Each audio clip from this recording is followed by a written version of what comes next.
የኢትዮጵያ ኤሊትስ በጥቅሉ ላለፉት 50 60 70 80 ዓመታት የኢትዮጵያን መደህየት የኢትዮጵያን ማነስ የኢትዮጵያን መቸገር ሲያዩ በተለይ ወጣ ብሎ ሲያዩ አይቆጩም አይንገበገቡም አትኳለል ሁሌ ይቆጫሉ ጃፓን ሄደው ካዩ በኋላ ጃፓን እንደምን ሰለጠነች ይላሉ ያስባሉ ያስተላስላሉ ይጽፋሉ ያስተምራሉ አንዳንዶች አውሮፓ ሄደው አንዳንዶች አሜሪካ ሄደው አንዳንዶች ደቡብ አፍሪካም ሄደው ቀንተው ይመለሳሉ ነገር ግን ጃፓን እንደምን ሰለጠነች ፈረንሳይ እንደምን ሰለጠነች ሲንጋፖር እንደምን ሰለጠነችን ማወቅ አስፈላጊ ቢሆንም ኢትዮጵያ ስለምን ደህየችን አውቀን እስካልመለስን ድረስ ውጤት ያመጣል ኢትዮጵያ ስለምን ደህየች ምንድነው ባህሏ ምንድነው እምነቷ ሶሻል ፋብሪኳ ምን ይመስላል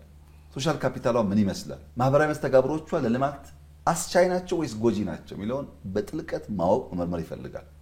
የኛ ባህል ከጃፓን ባህል የኛ እምነት ከጃፓን እምነት የኛ ሳይኮሎጂካል ስሪት ከነሱ ስሪት ስለሚለያይ ለአንድ ቪዥን ለአንድ ሐሳብ የምንሰጠው ሪስፖንስ አንድ አይደለም ሪስፖንሳችን አንድ ከሆነ ደግሞ ውጤቱ አንድ ሊሆን አይችልም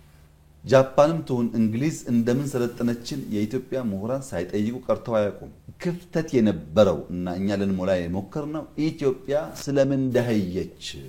ለምሳሌ እንዴት መሬት ይያላት በአመት አንዴ ብቻ ታርሳለች